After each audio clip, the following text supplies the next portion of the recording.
Adelante, Jevi, ya. Ya estamos conectados. Sí, sí. Bueno, buenas tardes, buenas noches, buenos días si hay alguien en algún otro lugar, en Japón, por ejemplo, mirando.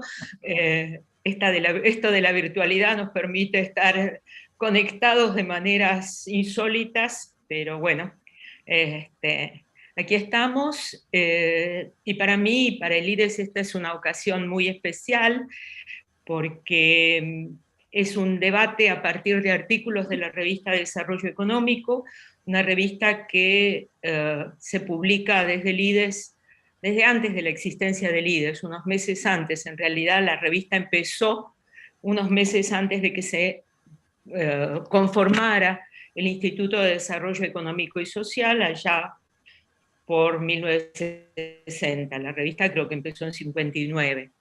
La revista tiene una historia muy especial porque, a pesar de todos los ares de la historia argentina y de las dificultades que hubo en todo este tiempo, se publicó todo el tiempo.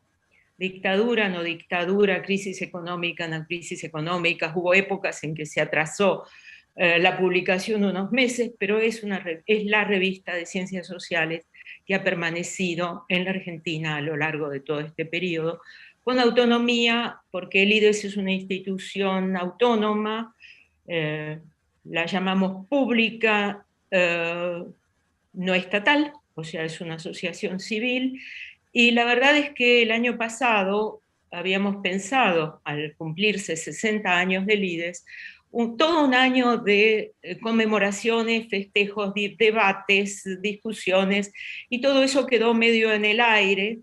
En algún momento la fecha de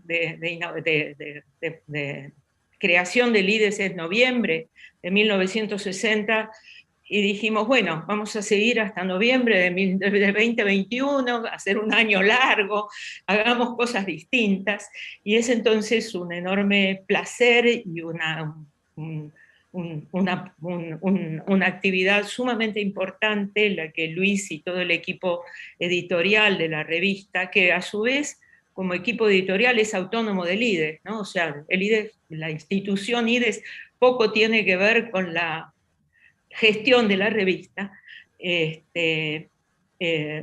lleva adelante. Y espero que este sea el primero de una serie de encuentros para poder usar estos medios que tenemos a nuestro alcance ahora para el debate y la recreación, creo que es muy importante, de un debate en la esfera pública en la Argentina, pero también más allá de la Argentina.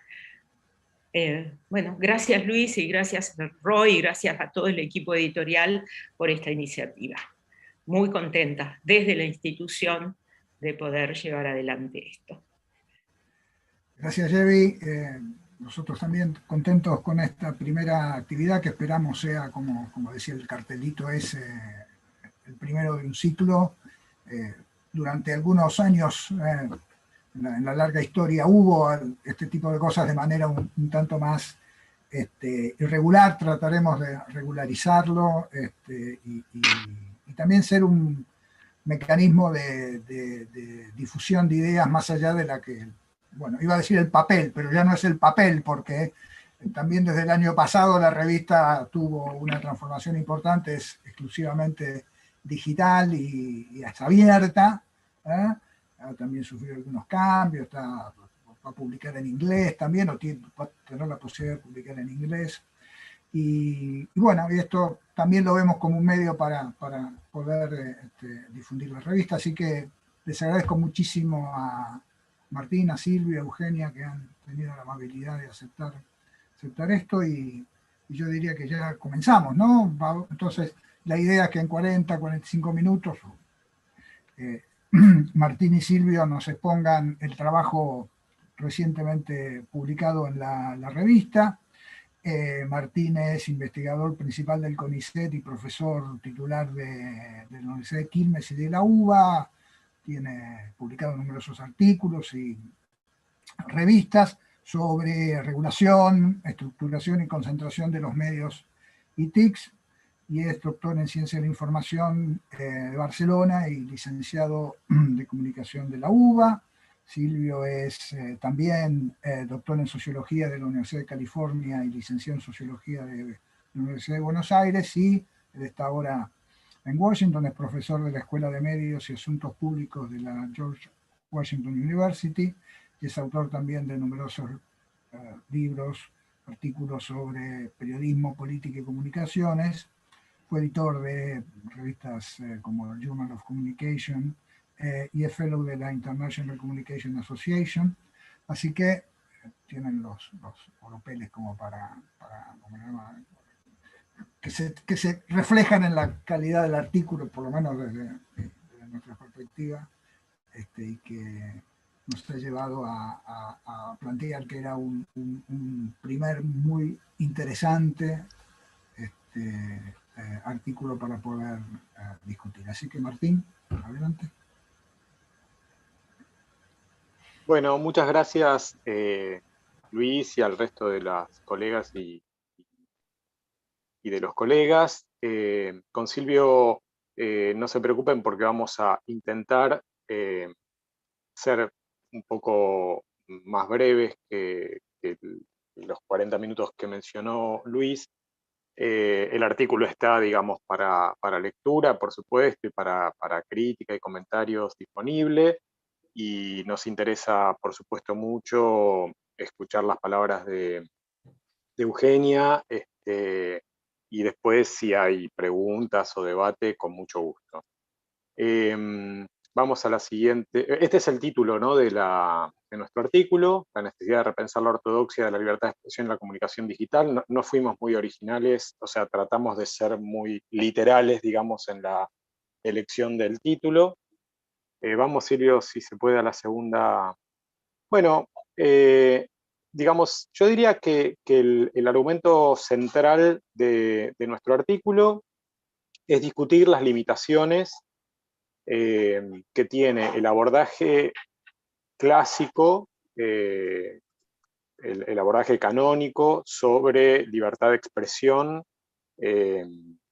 desde su perspectiva más individual, frente a un contexto cada vez más complejo de multiplicación de plataformas de producción, tratamiento. Cuando digo tratamiento me refiero también, o sea, tratamiento es edición, ¿no? Producción, edición, almacenamiento, distribución y exhibición, que no son exactamente los mismos eslabones, digamos, de una cadena productiva verdaderamente cada vez más multiplicada en actores y compleja en sus relaciones internas y externas.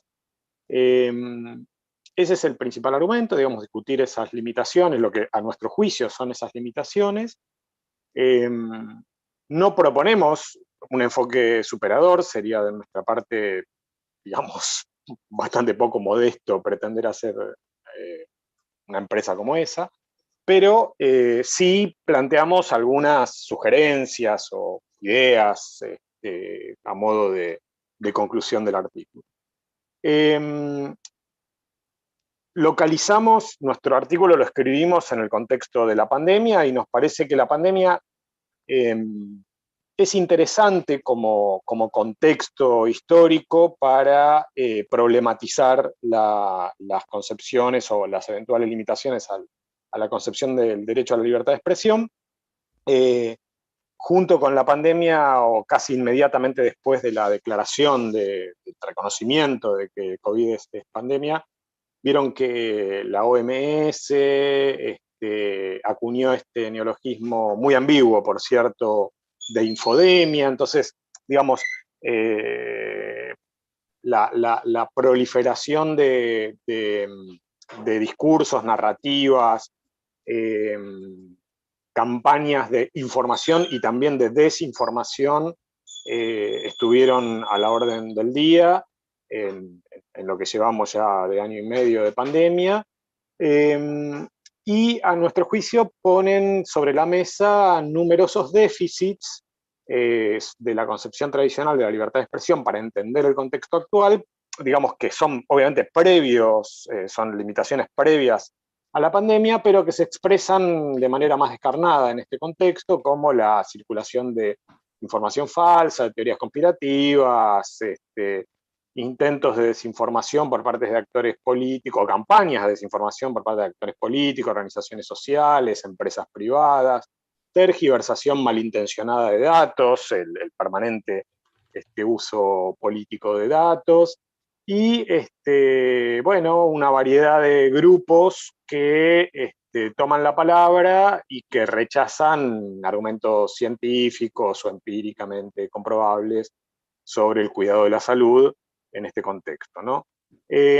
Obviamente en este contexto también nosotros caracterizamos en la primera parte del trabajo lo que autores como Smisek llaman la fase plataformizada, digamos, de organización del flujo de comunicaciones. En realidad, Smisek habla de capitalismo de plataformas, o sea, del modo de producción, no solamente del modo de producción de comunicaciones, ¿no? Obviamente nosotros, por el tema de nuestro trabajo, lo aplicamos básicamente al campo de las comunicaciones, donde efectivamente los flujos, la producción, todo ese circuito productivo, digamos, de comunicación, se ha plataformizado. Y no siempre fue así. O sea, primero porque no siempre hubo Internet, y segundo porque Internet no siempre fue, digamos, no tuvo como rasgo característico su plataformización, ¿no?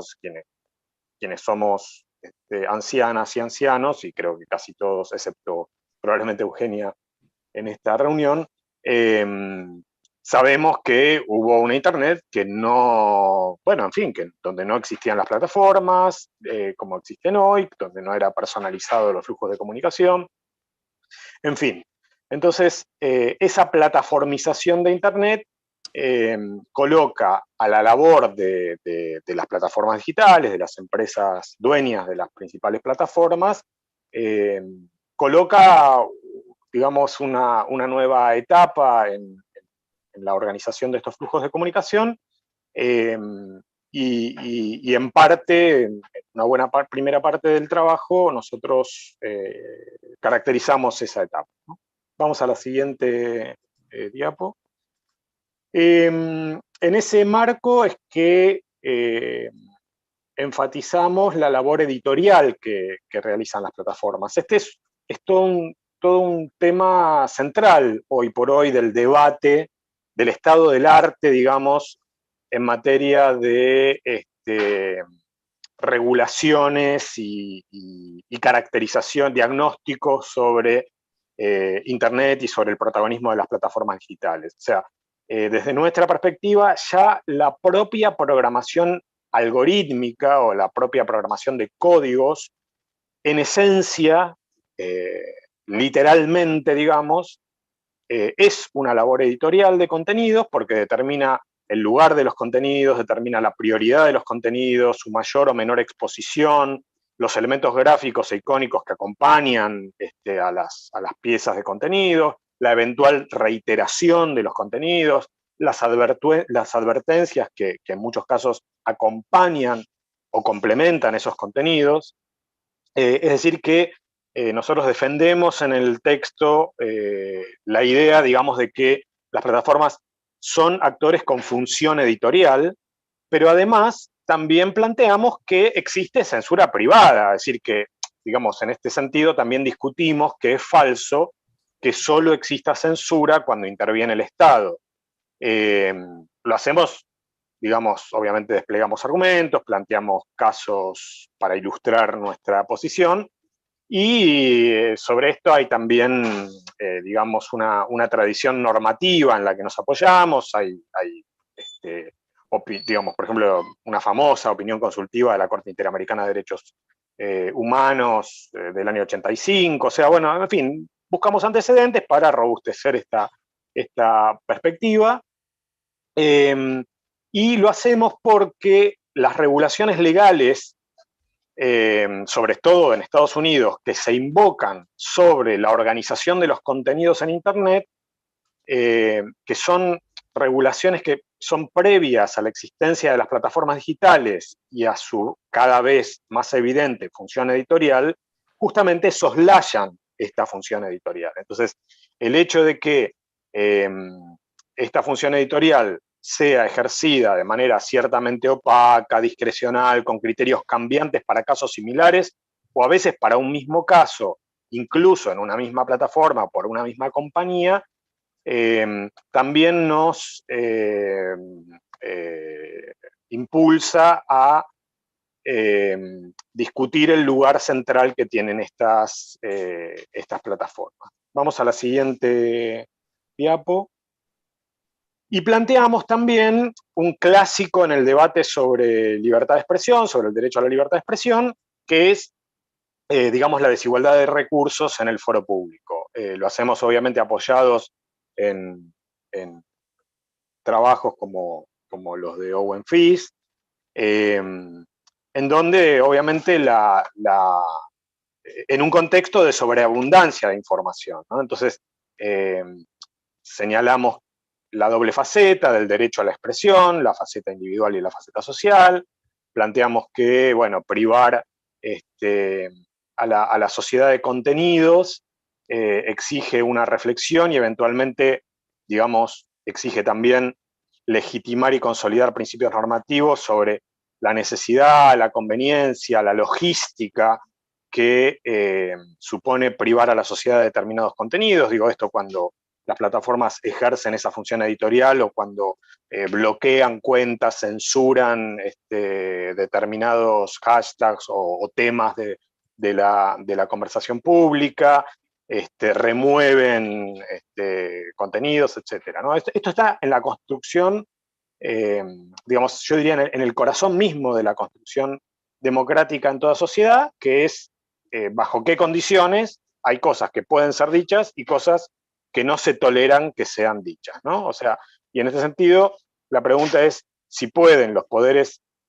instituidos, como los estados, o los poderes fácticos, como grandes corporaciones, en una sociedad democrática, coartar el derecho a la expresión y bajo qué condiciones esto se puede hacer. Y señalamos que el principio del free flow, el principio, digamos, sobre el que reposa la creencia de que los problemas de la deliberación pública se resuelven solo con mayor inyección de flujos de comunicación, que es una, digamos, la genealogía de esta idea remite a un mundo de escasez de medios de producción de comunicación, que es el contexto en el que Mill y en menor medida la tradición que funda Mill, que yo pienso en el juez supremo de la Corte Suprema de Estados Unidos, Brandeis, ya era discutible en esos, digamos, era discutible hace siglo y medio, era discutible hace un siglo, en el caso de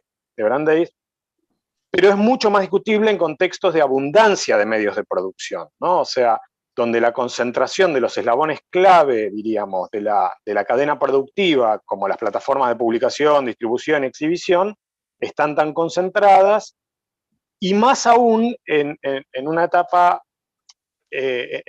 histórica en donde el monopolio vertical de la cadena productiva que ejercían las instituciones mediáticas tradicionales se ha roto, ¿no? Entonces, digamos, esos guardianes de la libertad de expresión, que eran esas instituciones mediáticas tradicionales, junto con otras instituciones, junto con las instituciones de escolaridad en los distintos niveles, junto con las instituciones estatales, por supuesto, sus poderes, los poderes que organizan el Estado, etcétera, etcétera. Perdón, no sé si... bueno, nada, digamos, esa organización de los flujos de conversación pública, de información pública, se rompen y en esa ruptura la emergencia de plataformas digitales, digamos que problematiza aún más el principio del libre flujo, porque la concentración, paradójicamente, de la cadena de producción, almacenamiento, exhibición, etcétera, es todavía mayor que en la etapa anterior. Y pasemos a la próxima y pasa ahora Silvio a continuar. Gracias, Martín. ¿Me escuchan bien, verdad? ¿Sí? Bueno, bueno, siguiendo lo que Martín explicaba, acá lo importante es entender, digamos, cuáles son las características de estos nuevos guardianes o formas de mediación de la comunicación pública en espacios públicos y en qué se diferencian de los gatekeepers o guardianes, digamos, tradicionales. Y acá lo que vemos es justamente que hay una lógica puramente mercantil que explica, digamos, las formas desde la cual se regulan los contenidos. Esto se manifiesta en la regulación algorítmica de las plataformas y que a su vez está, digamos, guiada por fenómenos que han sido bien estudiados, demostrados, digamos, cómo mantener la economía de la atención, cómo absorber la atención sobre la base de tendencias, digamos, en psicología cognitiva, bien documentadas, como la avaricia cognitiva, los sesgos cognitivos de conformación de desvíos de convicciones, la emoción radicalizada, la personalización, digamos, todo este conjunto de ideas está incluida, digamos, dentro de la operación de esta regulación algorítmica, puramente cuyo objetivo es la maximización del tráfico, la maximización del tiempo que se pasa en las plataformas, más que, digamos, cualquier objetivo ligado al bien público.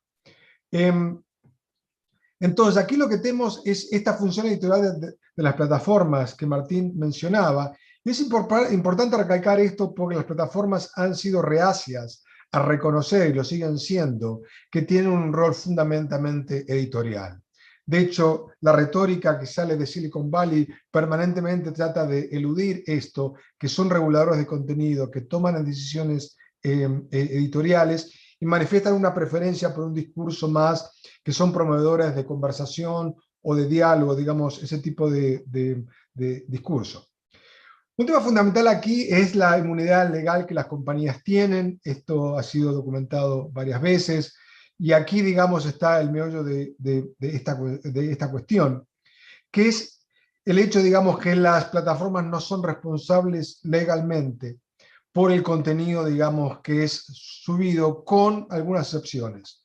Temas de pedofilia, de terrorismo, pornografía, y digamos, esto, digamos, que aparece desde el mismo principio de estas plataformas. Lo que vemos en años recientes es un cuestionamiento y, digamos, en los últimos años, por varias razones. Una, por una serie de escándalos. Cambridge Analytica en este sentido fue clave, digamos, en el sentido que demostró el abuso de la posición dominante y política que las plataformas tienen en la mediación de contenidos. Y esto resulta en una creciente presión social y política para que las plataformas actúen como vigilantes del discurso público, lo cual esto obligaría a recolocarse, digamos, no solamente retóricamente, sino como definición corporativa, en el sentido de que estas corporaciones han abrazado ideales abstractos, democráticos, más que, digamos, un compromiso claro con política democrática de comunicación. Y en ese sentido, en este contexto, esto está al centro del argumento que planteamos con Martín, que hay varias zonas erróneas, digamos, de la visión tradicional, decimonónica, de libertad de mercado de ideas. ¿Por qué? Porque, como Martín señaló, está basado en esta idea, digamos, que más discurso es la única forma de resolver los problemas de la mala comunicación o del mal discurso o de la mala expresión. Vale decir, que a mayor expresión hay mayores posibilidades de que triunfe la verdad, en el sentido, este es el argumento clave de John Stuart Mill, en el sentido de que ninguna idea, expresión puede ser silenciada porque puede tener algún germen que contribuya a la verdad, lo cual justifica en estos últimos 150 años la idea que cualquier restricción fundamentalmente es una violación a la libertad de expresión. Y frente a esto, que es la idea canónica, obviamente de la idea de libertad de expresión en Estados Unidos, pero es central a cómo Silicon Valley se ve como mediador de la comunicación pública, es la idea de neutralidad. La neutralidad frente al statu quo, la desatención a las desigualdades que existen en la comunicación pública, incluso aún cuando haya mayor exceso de expresión, obviamente en situaciones donde el acceso digital está más o menos garantizado, sea relativamente estable y accesible económicamente.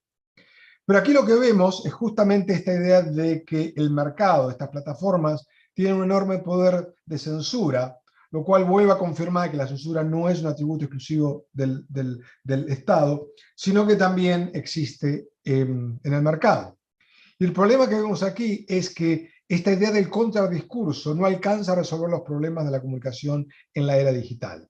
Fundamentalmente porque ante la ausencia de normas comunes de comunicación, lo que la expresión sin fronteras, sin regulación, a la cual estas plataformas son proclives, digamos, lleva a violación de derechos humanos. Vale decir, una versión absolutista por la libertad de expresión amenaza otros derechos como la dignidad y la privacidad. Entonces, esta es la situación paradójica, que en realidad la mayor expresión puede llevar a la censura de aquellas voces que se sienten insultadas, agredidas, perseguidas, justamente en esta situación de libertad de expresión. Y los desafíos que planteamos, y como Martín decía al principio, no tenemos, digamos, un abanico de soluciones. Creo que es un problema bastante duro de entrarle y de pensar alternativas. Es fundamental de plantear que la versión maximalista de la libertad de expresión satisfacía las respuestas acotadas en un sistema de medios limitados. Vale decir, podía tener sentido esto como argumento, no necesariamente verificado o con empiria suficiente para sostener que a mayor libertad de expresión hay una mayor posibilidad de búsqueda de la verdad. Lo que vemos en los últimos 15 años es un laboratorio natural que muestra, que tiene evidencia de sobra, que esto no necesariamente es así. Vale decir que a mayor expresión lo que ocurre son una serie de fenómenos positivos y distópicos, que no necesariamente encajan en esta visión optimista y facilista de la libertad de expresión. Justamente porque el ecosistema informativo antiguo, predigital, fue desbordado por la multiplicación de espacios de producción, la progresiva integración global. Esto es importante porque en países donde las compañías de Silicon Valley son dominantes, en realidad el discurso público está anclado en una visión fundamentalmente norteamericana de la libertad de expresión. Entonces, la pregunta con la cual concluimos, y creo que creemos que es el desafío principal, es cómo conciliar diversos derechos en pugna. Vale decir, cómo conciliar la libertad de expresión maximalista que aparece en las plataformas y aparece en el edificio legal, por lo menos en Estados Unidos, con la idea de la autorregulación, con la idea de ensayos legales en Alemania y en otros países. Digamos que estas plataformas tienen que funcionar de acuerdo a jurisprudencia local, nacional, y no basadas en jurisprudencia del país de origen.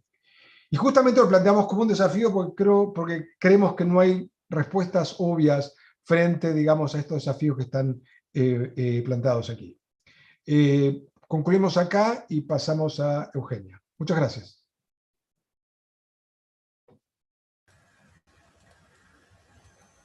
Gracias,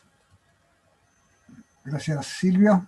Entonces, si le damos la palabra para que nos haga un comentario a Eugenia Milstein, que es profesora asociada y directora del Departamento de Ciencias Sociales de la Universidad de San Andrés y es codirectora del Centro de Estudios sobre Medios y Sociedad. Ha venido investigando sobre interacción entre comunicación política, nuevos medios y participación ciudadana, y ha sido autora de numerosos artículos y revistas sobre el tema. Una cosita previa, los comentarios lo pueden hacer a través del chat de YouTube o del chat aquí de Zoom. Así que, Eugenia, adelante. Claro, sí, estás muteada, Eugenia. Muchísimas gracias. Quiero decepcionarlos desde el principio. No tengo las respuestas a las preguntas muy inteligentes que plantean Martín y Silvio en su artículo. Me encantaría poder tenerlas, pero no, y de hecho creo que son respuestas que tenemos que encontrar entre todos y todas. Voy a ser breve en mi comentario, específicamente porque los invito a hacer preguntas y también proponer soluciones, ¿por qué no? A quienes están escuchándonos vía YouTube, para estas preguntas que son cruciales para la comunicación, la democracia y la pregunta de cómo vivir juntos y cómo vivir bien juntos, ¿no? No solo cómo vivir juntos, sino cómo vivir bien juntos. Agradezco muchísimo la oportunidad de comentar este artículo, que me pareció interesante y desafiante cuando lo leí. Valoro la invitación a pensar temas fundamentales por fuera de la ortodoxia para el debate público, con personas como Silvio, Martín, el público, que han reflexionado ampliamente sobre estas cuestiones. Voy a hacer una nota personal. Desarrollo Económico fue la primera revista académica que conocí yo. Ahora todo el mundo en la pandemia habla de papers, p-value, hipótesis. Eso cuando yo empecé la universidad en Ramos Mejía 841 no era accesible a una persona de 18 años del barrio de Belgrano. Y entonces, en una materia que creo que era Fundamento de Ciencia Política, nos hicieron leer un artículo de O'Donnell sobre democratización, que hablaba de América Latina y de países postcomunistas. Estamos hablando del año 98, o sea, el comunismo recién había terminado, y fue la primera vez que vi un paper de un journal en mi vida. Así que fue mi primer encuentro con lo que es un journal, fue Desarrollo Económico, así que me resulta especialmente alentador poder comentar un artículo que salió en Desarrollo Económico. No quiero pensar cuántos años después más de que yo leí ese artículo, pero muchos, por lo menos 2 décadas. Entonces, quiero comentar primero, hacer algunas breves citas. Considero que cualquier expresión es conducente a un buen discurso democrático, es ingenuo, idealista en el sentido que no tiene empiria como respaldo, y presenta una opción facilista y principista que elude los problemas gruesos de una realidad mucho más compleja que la anterior y que se sostiene sobre intuiciones más que sobre evidencia concreta. Esto me parece como la cita fundamental del artículo, y me gustaría estructurar mi comentario en torno a 3 ejes, ¿no? A 3 ejes que el artículo trata. El primero es el del discurso del odio y el acoso, ¿no? La discriminación, el acoso sistemático. Parece haber acuerdo en que eso no es aceptable, ¿no? Incluso las plataformas, los gobiernos, hay legislación al respecto, en todos los gobiernos, las plataformas tienen reglas sobre eso. Entonces eso parece como casi lo más fácil, ¿no? De decir, bueno, ¿cómo vamos a dejar que hablen mal de determinado grupo? Y en todo caso lo que está en discusión es qué grupos deberían ser los protegidos o qué personas deberían ser las protegidas, y cuando algo deja de ser una crítica válida o incluso constructiva a ser una amenaza, ¿no? Y ahí la dificultad es quién decide esto. Lo decían las plataformas, lo decían los gobiernos, lo decide el Poder Judicial, el Congreso lo decide obviamente mediante leyes, eso sería lo deseable, que nuestros representantes electos lo decidieran mediante leyes. Después, ¿quién hace el enforcement de esto, ¿no? Como dirían los estadounidenses? ¿Quién ejecuta esto y cómo se decide en cada caso? Pero me gusta pensar que esto no es tan conflictivo. Me gustaría pensar que no es tan conflictivo en el sentido que parece haber bastante acuerdo respecto a lo inaceptable del discurso del odio en general, con algunos matices, ¿no? Por ejemplo, en Estados Unidos, con esta visión maximalista de la libertad de expresión, las esvásticas están permitidas. Uno se puede llamar a sí mismo nazi, publicar artículos así, y, o sea, el Estado no te va a ir a buscar por eso. En Argentina no está permitido, creo que correctamente no está permitido en Argentina, pero pensemos también que a todas las dificultades que se suma la regulación online, se suman las dificultades de las distintas culturas que hay en los distintos países y en las distintas incluso regiones, diría yo, y en distintos momentos sobre qué es aceptable. El segundo es el derecho de los usuarios de plataformas digitales, de todos los usuarios de plataformas digitales. Como bien señalan Martín y Silvio, existe una casi nula transparencia y posibilidad de apelación de los usuarios frente a las decisiones de las plataformas, y también, bueno, identifican la tensión que existe entre el derecho a la libertad de expresión y otros derechos igualmente importantes como el derecho a la privacidad y la dignidad. En el artículo mencionan el etiquetado y posterior ocultamiento de los mensajes de la cuenta del presidente Donald Trump entre el 26 y el 29 de mayo y la reacción de Trump mediante un decreto, etc. Y ahora menciona luego el baneo de Trump, la suspensión de Trump de las plataformas, pero el artículo fue publicado justo después de eso, y yo pienso, ¿qué medida y qué prudente parece la decisión de las plataformas de etiquetar y borrar mensajes, comparada con las decisiones de unos meses después de suspender indefinidamente a Trump? Trump está suspendido indefinidamente de Twitter y de Facebook, perdió a todos sus seguidores ahí. Me pregunto en qué medida Trump entra en la categoría de usuario con derechos de estas redes. Y me pregunto también si no sería mejor que Trump siga publicando mensajes llamando una elección, que fue legítima, obviamente, fraudulenta, y que los mensajes esos sean señalados como fraudulentos, si se le ponga una aclaración, incluso se los borren, a que lo prohíban indefinidamente de plataformas como Twitter o de Facebook. Y aclaro que lo mismo corre para políticos locales. No quiero dar ningún nombre, pero yo preferiría que los políticos locales, del partido que sean, puedan usar políticos, periodistas, integrantes del público, ciudadanos, ciudadanas, observadores ocasionales, puedan usar las plataformas para decir que la elección fue fraudulenta o no fue válida, a que los borre por decisión propia de una persona o accionistas la plataforma indefinidamente. Entonces, claro que esto nos lleva al siguiente tema que quería hablar en esta conversación, que es el tema de la desinformación. O, como dice el artículo, información falsa, teorías conspirativas, desinformación, rechazo a la ciencia como institución por parte de actores políticos, organizaciones sociales y empresas privadas. Obviamente que en actores políticos están incluidos gobiernos y en empresas privadas están incluidos medios, ¿no? que incurren en todos estos problemas. Y la dificultad que tiene para mí la regulación de este tema en particular es qué es la verdad, ¿no? Habla el artículo de regímenes de verdad. ¿Quién define qué es la verdad? ¿Quién define qué es respetar a la ciencia como institución y cuánto respeto se merece la ciencia por institución por parte de la ciudadanía en general?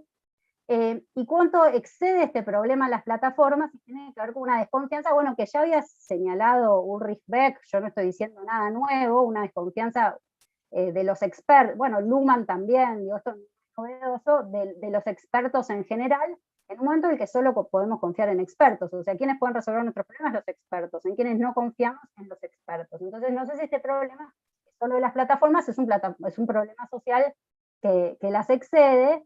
Y ahí la pregunta es, bueno, las plataformas tienen una indiscutida función editorial, como bien señalan. En Argentina, la regulación del contenido editorial, del contenido, no la infraestructura y no la propiedad, pero la regulación del contenido editorial de los medios pre-plataforma, desde 1983, esta parte es muy limitada, ¿no? Hay que decirlo. Los medios, y a mí me parece bien, de vuelta, me parece bien que el Estado no regule, más que en términos como, bueno, la publicidad, el horario de protección al menor, etcétera, el contenido de los medios. Entonces, ¿por qué la regulación del contenido de las plataformas tendría que ser mucho más amplia que eso? ¿No? O sea, la regulación, no quiero hablar de Estados Unidos, no es un caso que conozca tanto, pero la regulación en Argentina del contenido de los medios es, bueno, hay algunas obligaciones como el derecho a réplica, que en las plataformas está casi instalado, porque a cualquiera se puede abrir una cuenta y comentar, la real malicia, etc. Entonces, es verdad, las plataformas cumplen funciones editoriales, ¿habría que regularlas como a medios o habría que regularlas más que a medios? Es la pregunta. Los medios, y esto lo sabemos, publican de manera rutinaria información falsa, teorías conspirativas y rechazo a la ciencia como institución. ¿Sería deseable regular eso? ¿Tendríamos que regular eso? Es una pregunta obviamente a la que yo no tengo respuesta.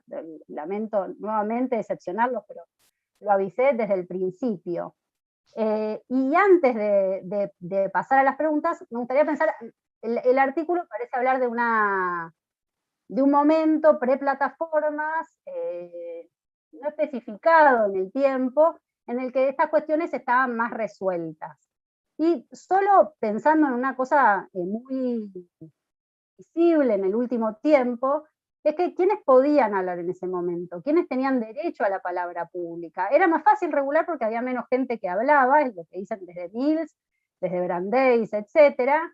Pero solo para dar un dato, y voy a dar un dato del año 2017, las columnas de opinión de 7 medios digitales, incluyendo La Nación, incluyendo Clarín, incluyendo Página 12, incluyendo TN, 1 de cada 6 está escrita por una mujer.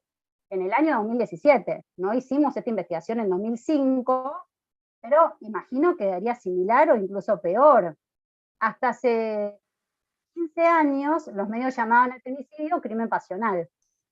Esto es una investigación que hicimos con Victoria Andelsman.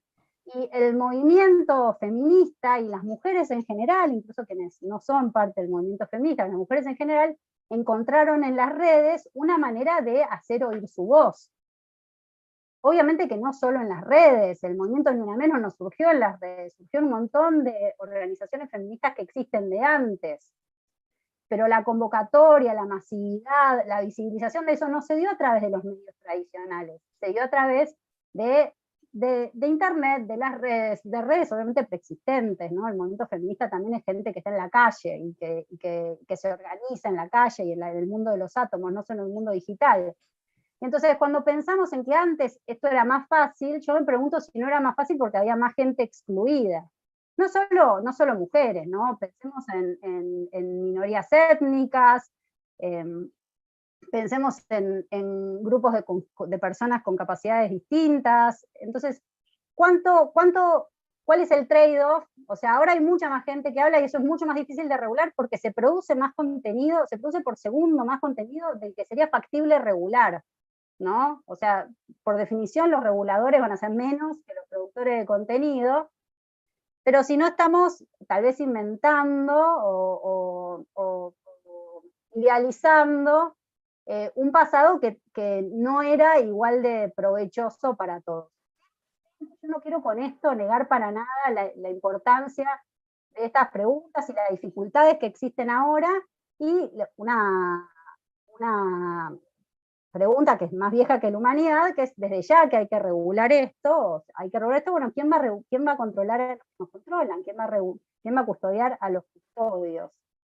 Entonces, como prometí ser breve, voy a repetir algunas de las preguntas: cómo regular lo aparentemente imposible de regular, qué hacer frente al discurso violento destinado a negar la humanidad de los otros, eliminar reglas básicas de comunicación y democracia y socavar las bases de lo público, cómo proteger al mismo tiempo el derecho a la expresión y los múltiples derechos de que las democracias deben garantizar a la ciudadanía. Dejar en manos de unas pocas corporaciones esta tarea, por el contrario, le restará ambos atributos con los efectos ya conocidos y padecidos en materia de derechos civiles y políticos. Me parecen fundamentales estas preguntas y también me gustaría que pensemos cuál es el rol de los ciudadanos, cuál es el rol de quienes, sin ser parte de corporaciones o sin ser parte de partidos políticos o siéndolo, no importa, reciben esta información, la eligen, la hacen circular, y qué función cumplen estos miles de integrantes del público, usuarios, como se dice en las redes, audiencias, como les decíamos antes, y si los derechos que tienen incluyen el derecho a que no les mientan. O si suponemos en cambio que, bueno, que como circulaba desinformación antes de las redes, sigue circulando desinformación ahora, tal vez más desinformación que antes, qué consecuencias tiene, y por qué muchos de nosotros muchas veces repetimos esa desinformación. Además de estas preguntas, me gustaría terminar con 2 veces que yo hice circular desinformación, y voy a explicar por qué la hice circular. Yo retuiteé un tuit que decía que un señor que había entrado al Capitolio violentamente se había muerto porque se había disparado sin querer una pistola taser en los testículos. Eso es mentira, el señor se murió de un ataque al corazón. Pero yo lo retuiteé porque la gente que entró al Capitolio me parecía tan horrible que me parecía verosímil que se hubiera disparado una pistola taser en los testículos. Hay gente tan tonta que es capaz de eso. O sea, yo lo retuiteé porque coincidía con mis sesgos. Entonces, no es que... Y yo soy una persona que terminó el secundario, soy crítica en general, etcétera. En ese caso abandoné mi capacidad de crítica. Y la otra cosa que retuiteé, porque también coincidía con mi sesgo, es una foto de cómo iba a quedar Notre Dame en París, con un techo de cristal horrible, porque de vuelta eso también coincidía con mi sesgo, que suele estar en contra de algunas versiones de la arquitectura moderna, no de todas. 2 personas amablemente me dijeron, che, eso es mentira, no se murió porque se disparó la taser, y es mentira que van a hacer eso con Notre Dame, va a ser una cosa súper clásica. Entonces, en lugar de pensar solamente como custodio de un supuesto, pensarme a mí misma como custodia de una supuesta integridad del discurso público, me gustaría también pensar como usuaria y pensar cuáles son falencias y cuál es mi responsabilidad como usuaria y la responsabilidad de todos nosotros como usuarios y usuarias en este nuevo ecosistema digital. Entonces ahora sí, dejo el espacio abierto para comentarios y preguntas, y de vuelta les quiero agradecer a la Revista de Desarrollo Económico y a Martín y a Silvio por hacernos pensar. Muchas gracias, Eugenia. Muchísimas gracias a los tres. Bueno, está abierto el chat para preguntas. No sé, aquí Joaquín está viendo el chat del YouTube. Aquí en el chat de Zoom no ha aparecido nada. No sé, Joaquín, si hay algo acumulado allí.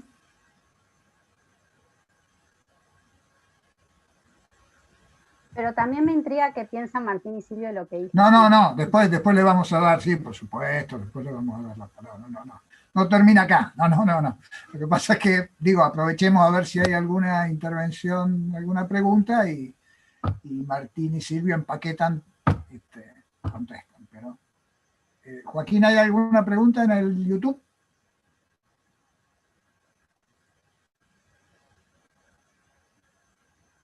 Hay gente en YouTube, pero se ve que son tímidos.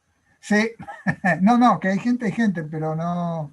El que estaba controlando el YouTube era Joaquín. No, yo no veo. No ves nada en el YouTube, ok. No. Okay. Martín, ¿querés? Pero entonces sí, adelante, Martín y Silvio, como les parezca, reaccionando, aprovechando a comentar algunas cosas más a partir de... Bueno, sí, gracias. Mi redacción obviamente va a ser un poco desordenada, fui anotando algunas de las ideas que señaló Eugenia. Para mí, la pregunta de qué es aceptable y qué no es aceptable, que como sabemos le confiere a cada sociedad características singulares, y para quienes estudiamos en ciencias sociales, fundamentales e interesantes, digamos, atractivas, es la gran pregunta. Digamos, el estatuto democrático de una sociedad en parte tiene que ver con esto, ¿no? O sea, cuando repetimos, por lo menos en Occidente, que la libertad de expresión es una piedra basal de la convivencia democrática, etcétera, etcétera, en verdad lo que estamos señalando es, nos parece aceptable que circulen de manera garantista una gran cantidad de discursos y de voces que se contraponen entre sí, incluso señalando también las diferencias que marcó Eugenia, digamos, respecto de que en determinadas sociedades hay discursos que no son democráticas, ¿no? Discursos que no son aceptados. En Alemania hay discursos que no son aceptados. En Europa en general hay discursos que no son aceptados. En Estados Unidos esos mismos discursos son aceptados. En algunos países latinoamericanos, la Argentina entre ellos, yo diría que estamos bastante más cerca de la tradición estadounidense, aunque es cierto que hay un abanico de restricciones algo mayor, pero hay cosas que no están aceptadas, digamos, que hay legitimidad y hay además un cuerpo legal que plantea que son discursos que están prohibidos. La pedofilia lo mencionaba un poco también Silvio, ¿no? O sea, la pedofilia está prohibida, la apología del terrorismo está prohibida. Creíamos que estaba prohibido, antes de la pandemia, que estaba prohibido discursos que pusieran en riesgo cierto la salud de terceros, pero en pandemia hemos visto que en televisión se convoca a beber dióxido de cloro con consecuencias muy banales, muy monetarias, digamos, de alguna multa y nada más. Así que yo creo que esa es la pregunta. Y yo creo que la respuesta que nosotros en el artículo con Silvio quisiéramos dar es: no puede, la gestión de esa respuesta no puede estar en manos de un puñado de ejecutivos, por más brillantes e innovadores que sean, de Silicon Valley. O sea, la respuesta a esa pregunta es una pregunta central para cualquier convivencia democrática, no puede quedar en manos de ellos. Sí puede quedar en manos de representantes del pueblo, sí pueden quedar en manos de la discusión pública, sabiendo que esa discusión pública probablemente hoy no tenga los elementos para resolver esa pregunta. Sabiendo que los representantes del pueblo tienen probablemente mucho camino por delante para recorrer en cuanto a, primero, comprender y después organizar de alguna forma, cranear una organización lógica, legítima, democrática, para responder esa pregunta. Pero seguro que no puede quedar en manos de Mark Zuckerberg la respuesta a esa pregunta. O sea, eso nos parece que es antidemocrático, ¿no? Después, yo creo que hay, sobre el final, Eugenia planteaba cuestiones que yo creo que son súper importantes. Ella decía, ¿por qué la regulación, eventualmente, por qué la regulación de contenidos de las plataformas tendría que ser más intensa que la, coincidimos, baja intensidad de la regulación de los contenidos que por lo menos desde el 83 y hasta acá hubo en el espacio público y en el espacio mediático en la Argentina, y que coincidimos que ha sido una virtud, además, de, en fin, de la convivencia que pudimos armar como sociedad desde el 83 y hasta acá. Y en realidad nosotros en el artículo, y yo creo, hablo por Silvio y por mí, pero en todo caso que Silvio me desmienta, no creemos que necesariamente la respuesta sea debe haber una mayor intensidad de regulación de contenidos en las plataformas que la relativamente baja regulación de contenidos en los medios de comunicación.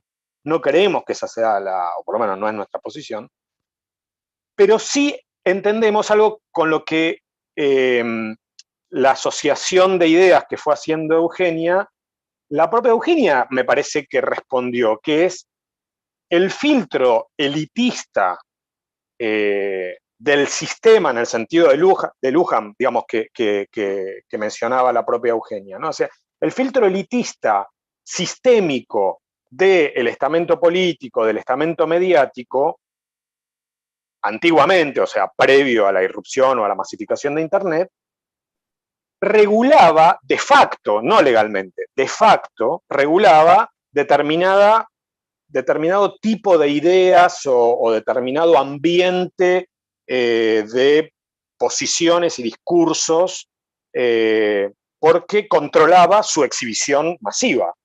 Hoy eso, como sabemos, está desbordado, aunque esas instituciones sigan siendo elitistas y sigan teniendo columnistas hombres, y yo añadiría hombres viejos que viven en las cercanías de la Avenida Libertador y tienen ideas bastante similares entre sí y tienen un protagonismo apabullante en medios de comunicación. Sí, todo eso sí, lo sabemos, ¿no? Pero yo diría que esas instituciones mediáticas y ese sistema un poco está desatado, o sea, ante la irrupción de las plataformas digitales,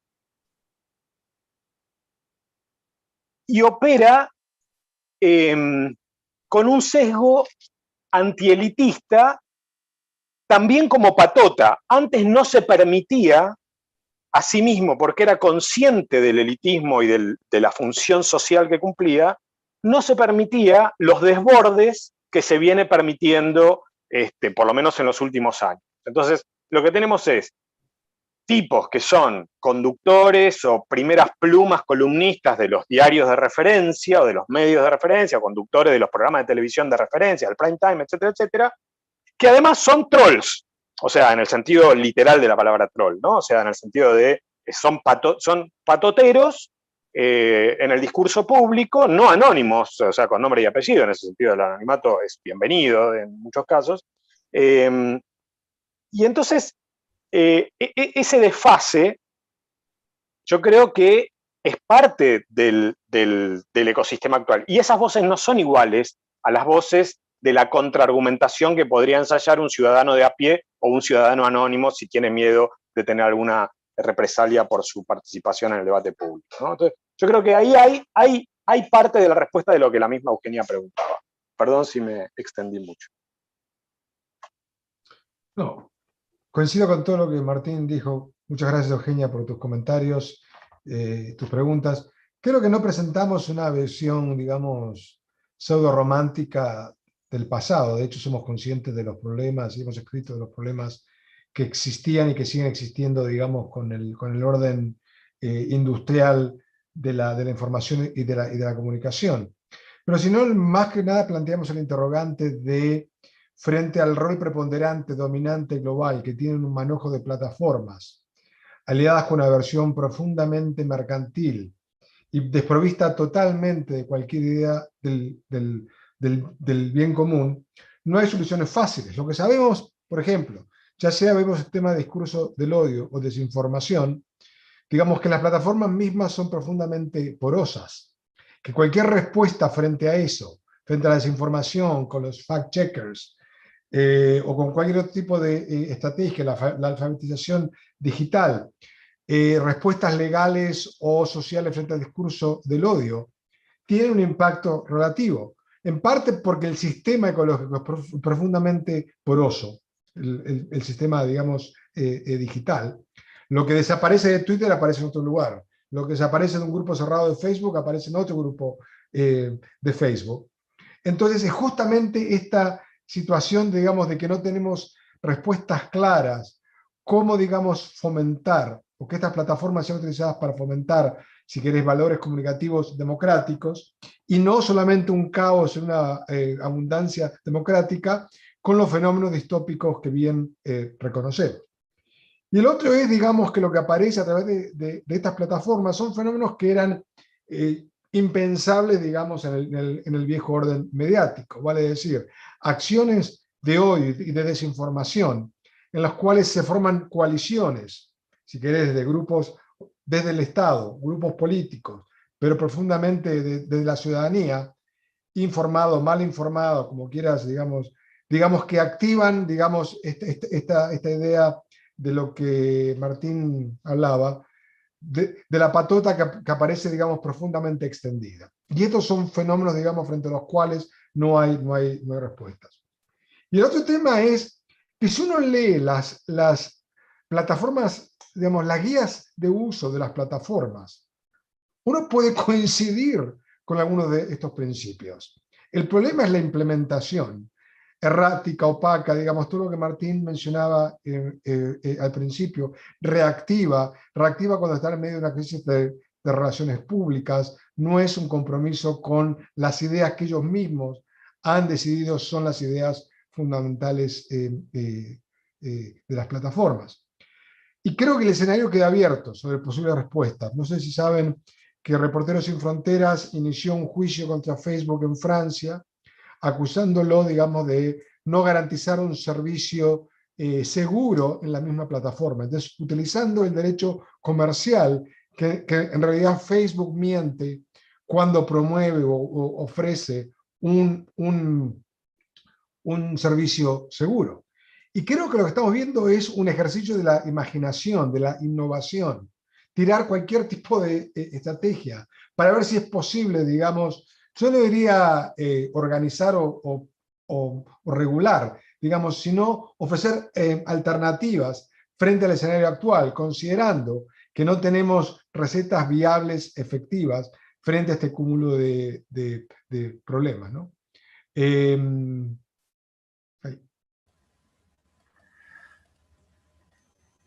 Muy bien, muchísimas gracias. Si continuamos sin preguntas por el lado de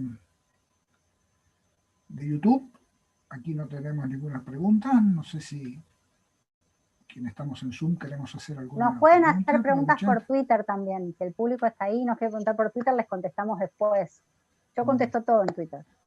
Bien, ya fue planteado. Se puede continuar en el espacio virtual el intercambio de ideas con posterioridad. Pidieron compartir el link, supongo, del artículo. Ya está puesto en YouTube. Está ahí en YouTube. Okay. Está en YouTube. Okay. Léanlo porque es buenísimo. No tiene respuestas, solo tiene preguntas, pero son buenísimas. Solo me gustaría hacer una alusión a algo que también planteó Eugenia, que es el caso Trump, que es un caso delicioso, digamos, para analizar, delicioso, porque tiene todos los condimentos, es un personaje que a muchas y a muchos de nosotros nos parece nefasto, etc. Y bueno, porque además era presidente en ejercicio cuando lo censuraron. Lo echaron.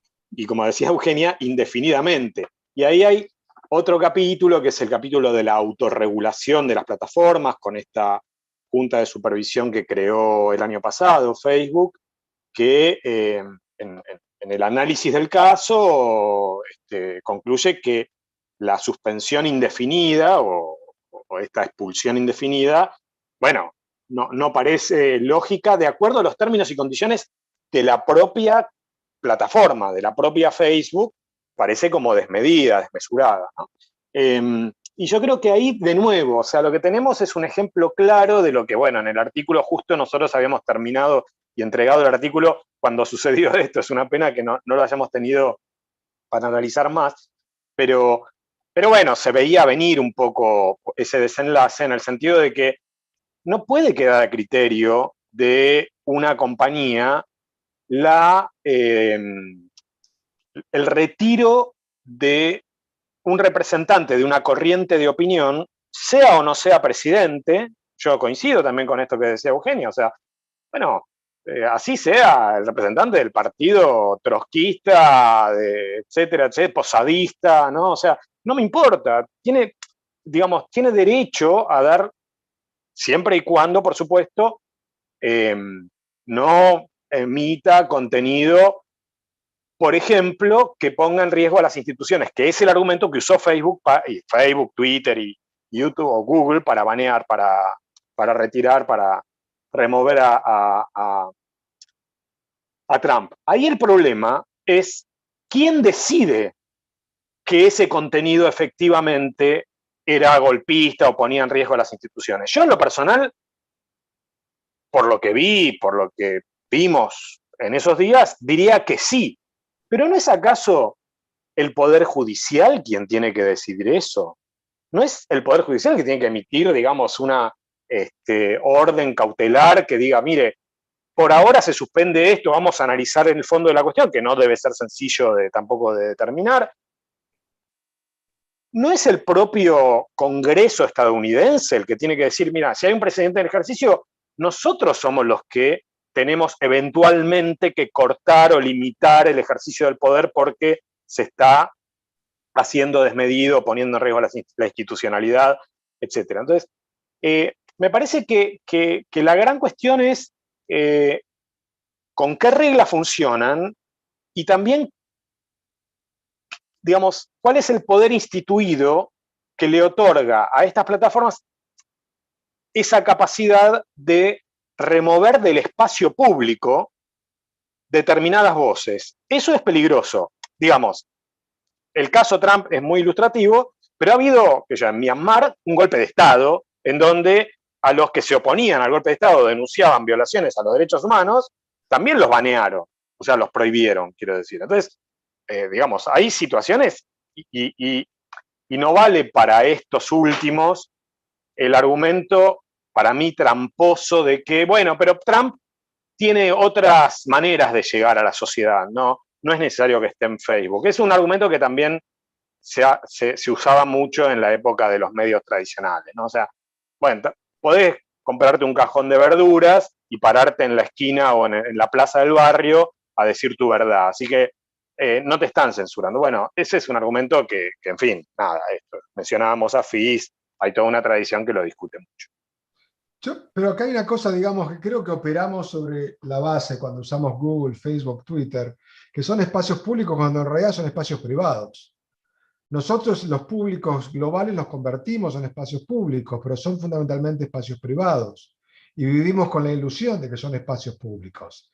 Y en varias situaciones, cotidianamente, operan de facto como espacios públicos, pero de hecho son espacios privados. Tan privados como es una redacción de un diario de una televisión.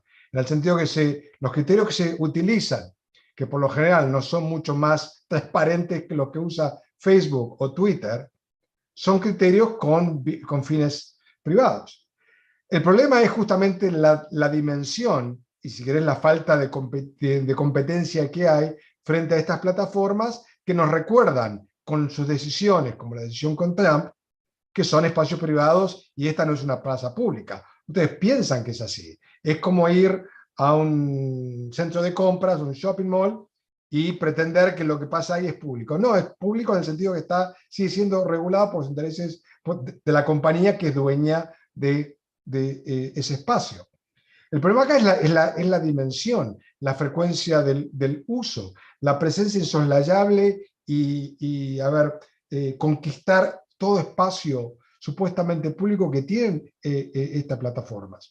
Y obviamente la decisión respecto a Trump tiene un interés político fundamentalmente y que confirma, digamos, una forma de decisión reactiva frente a la crisis, oportunista, que contradice sus propias decisiones anteriores. Digamos, hay toda una serie de razones por las cuales esa decisión es cuestionable.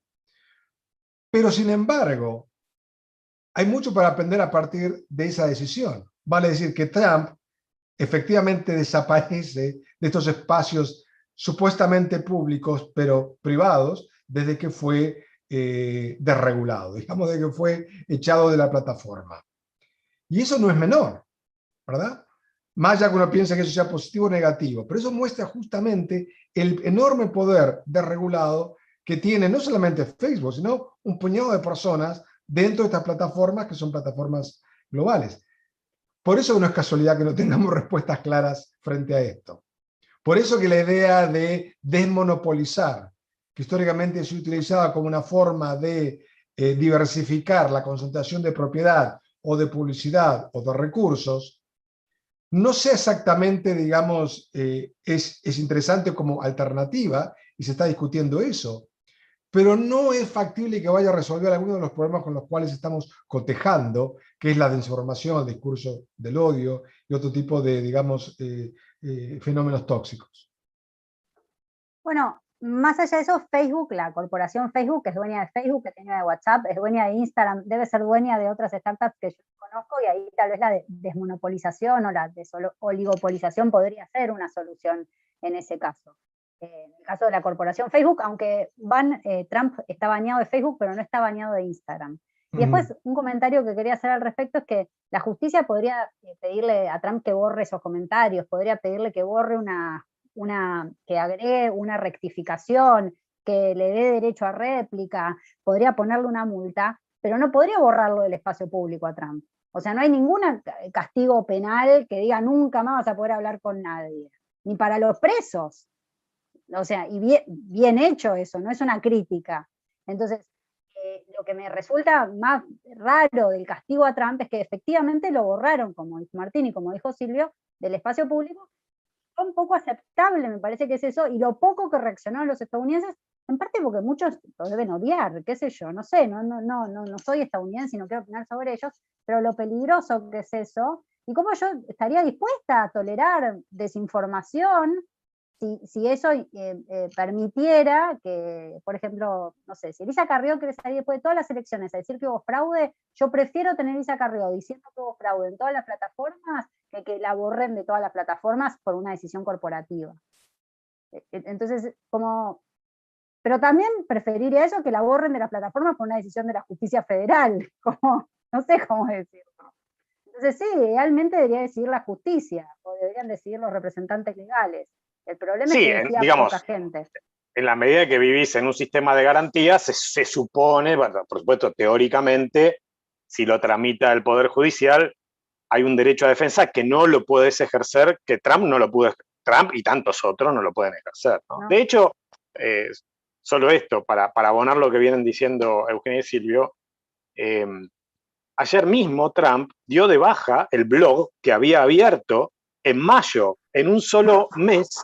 El tipo abrió un blog con toda la parafernalia de, bueno, voy a alternativizar a estas redes que me están censurando, y lo tuvo que cerrar por la falta de seguidores. Entonces, bueno, esto yo hacía una broma que es un poco maclugiano en el sentido del medio es el mensaje, un poco, y va también a cuento de lo que decía Eugenia.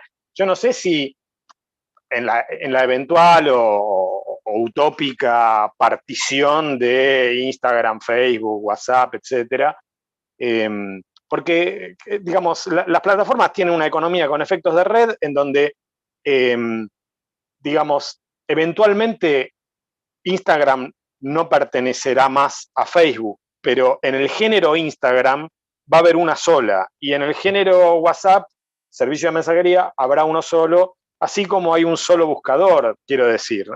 Hay otros buscadores, pero el 90 y pico % de la búsqueda se hace con un solo buscador. Entonces, es un problema, y como decía Silvio, es un problema que bueno, hay que cranear un poco cómo imaginamos soluciones.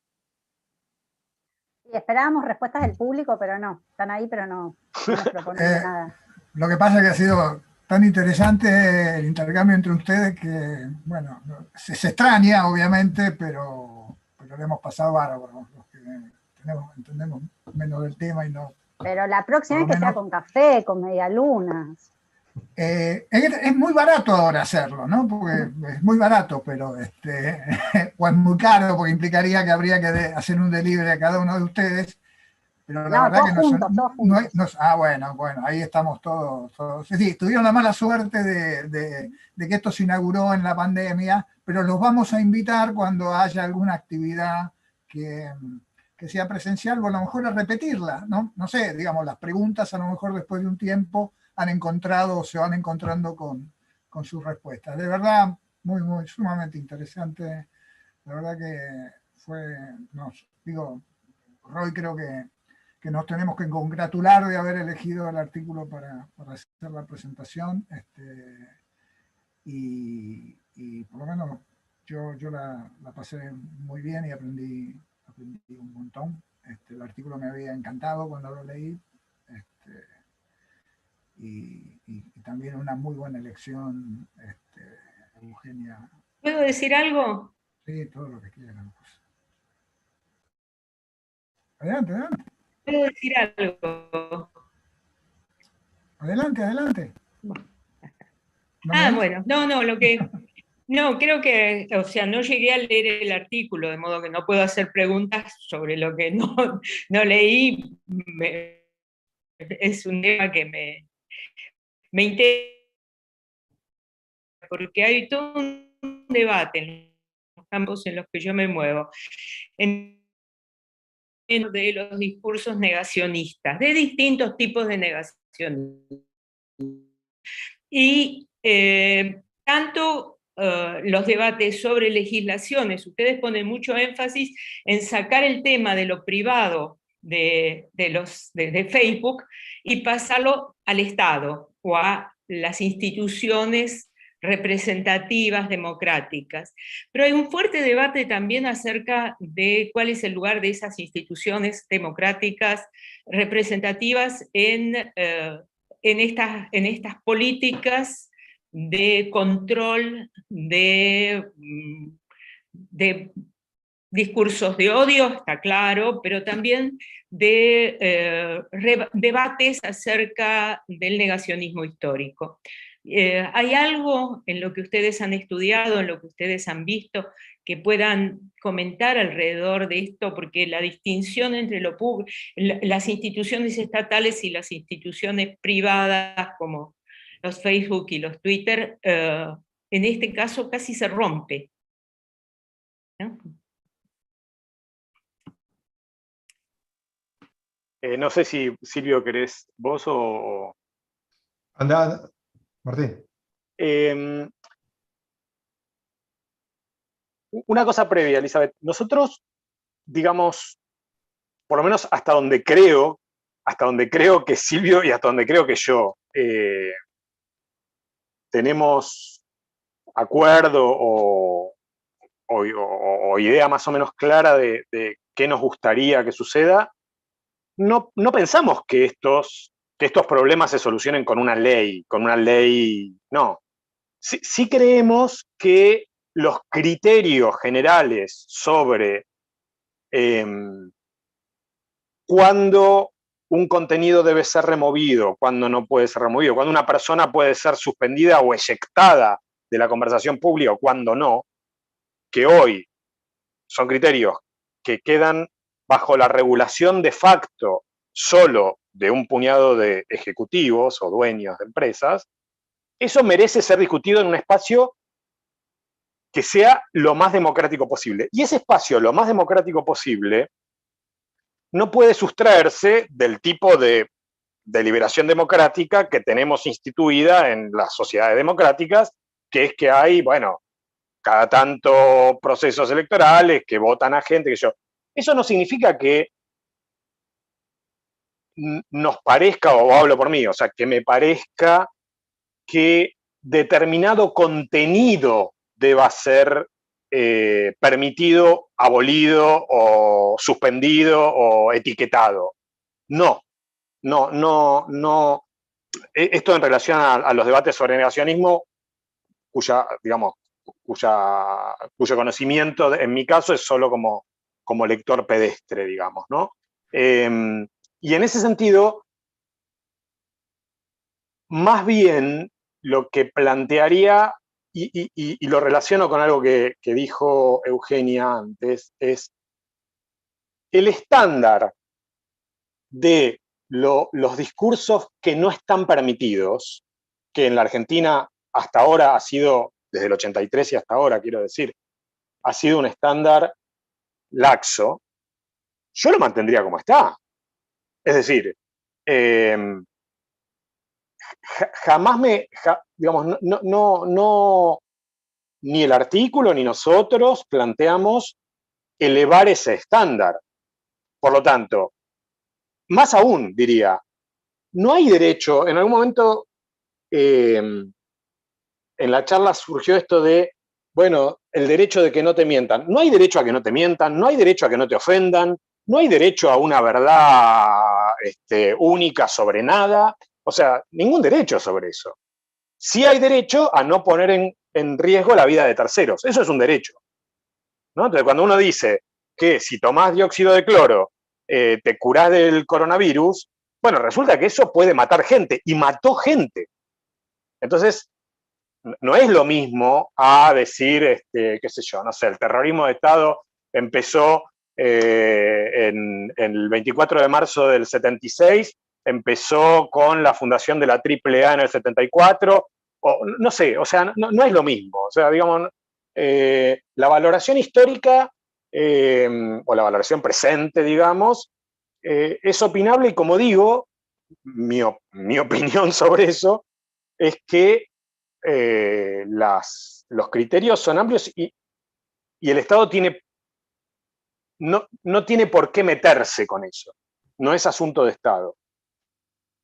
Cuando se pone en riesgo la vida de la ciudadanía, es asunto de Estado. Cuando se pone en riesgo la integridad de los menores, es asunto, sí, o sea, el Estado tiene que decir, eso no se puede hacer, señores, ¿no? Eso me parece, no sé si respondí, pero digamos, a ver, y reafirmo esto, hoy esos criterios no son libres. O sea, en el mundo digital, que es donde se organiza buena parte de los flujos masivos de información y de comunicación, eso no es libre. Que lo decida Mark Zuckerberg y bueno, es el único accionista, ni siquiera tiene más accionistas, o que lo decidan los accionistas de Google o el señor Dorsey de Twitter, no, eso tampoco es libertad, porque lo decide un tipo, y ese tipo ni siquiera fue votado por nadie. Sí, yo de tanto en tanto, ya no lo hago por cuestión de salud mental, digamos, de entrar a sitios en YouTube o en Facebook de versiones de negacionismo histórico, de otras versiones, digamos, en totalmente opuestas a mis valores. Y esos lugares existen, digamos, ¿no? Y creo que varía de plataforma en plataforma esto, es difícil de generalizar. En el sentido que Facebook ha tratado de patrullar y monitorear algunos tipos de expresiones, por ejemplo, de odio, o expresiones peligrosas, digamos, en el sentido de lo que Martín decía recientemente, mucho más que YouTube y mucho más que Twitter. O sea, esto varía de plataforma en plataforma. Pero el problema son las zonas grises, digamos. Hay lugares, digamos, pensemos lo que hizo Facebook durante la pandemia. La pandemia casi desde el principio decidió que información falsa sobre transmisión no iba a ser, digamos, iba a ser bajada. Iba a priorizar información verdadera producida por instituciones científicas legítimas. Tomó una posición abiertamente editorial en temas de la pandemia, de forma que no se refleja en otros temas que ha tenido una actitud mucho más hands-off, de no meterse, digamos, a abiertamente editorializar o filtrar contenido. Pero en las zonas grises es lo más difícil. Por ejemplo, en discursos del odio que aparecen en YouTube o en Facebook, que no son bajados, pero en un momento algunas de esas expresiones son incitación a la violencia. Ya dejan de ser una forma puramente de expresión. Y entra en lo que Martín decía, que es, digamos, poner en peligro la vida de otros.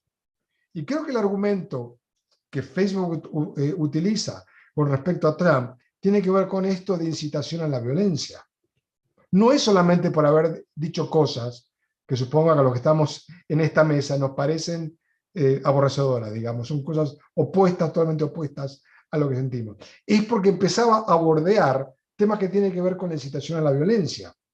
Y para eso hay una tradición legal, digamos, sobre la cual Facebook puede montarse y tomar una decisión. No estoy justificando Facebook, es entender esta lógica incoherente que las plataformas utilizan sobre cuándo, digamos, bajar contenidos y en otros casos dejar que esos contenidos sigan, digamos, ¿no? Y el hecho, digamos, que Facebook, porque es la plataforma en ese sentido, es un laboratorio excepcional de los desafíos que hace la regulación, ya sea por bots o por personas, que no hay experiencia similar a cómo filtrar contenidos de millones de personas, teniendo en consideración diferencias legales, culturales, sociales, totalmente diferentes. De nuevo, esto no es para justificar absolutamente nada de lo que hace Facebook, pero es, digamos, entender ese laboratorio que Facebook se ha metido, que es determinar qué contenidos son válidos y merecen su lugar en la plataforma, y que otros contenidos empiezan a bordear no solamente lo que va contra sus propias guías de uso, sino contra el aparato legal que existe en varios países.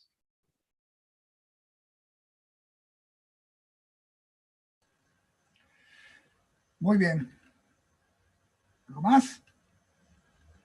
Bueno, como no podemos tomar café acá, quizás nos podemos ir ahora sí a tomar el café a nuestros respectivos lugares, nuevamente agradeciendo a Martín, a Silvio, a Eugenia por la presentación, a Jedi por haber tenido la amabilidad de estar acá, a Joaquín y a los colegas del IDES que nos han ayudado a preparar, no solo nos ayudan cotidianamente a preparar la revista, sino a preparar esta reunión. Así que bueno, será hasta la próxima. Trataremos efectivamente que de acá a un par, 2 o 3 meses, tengamos otra con los números a partir de la producción de los últimos números.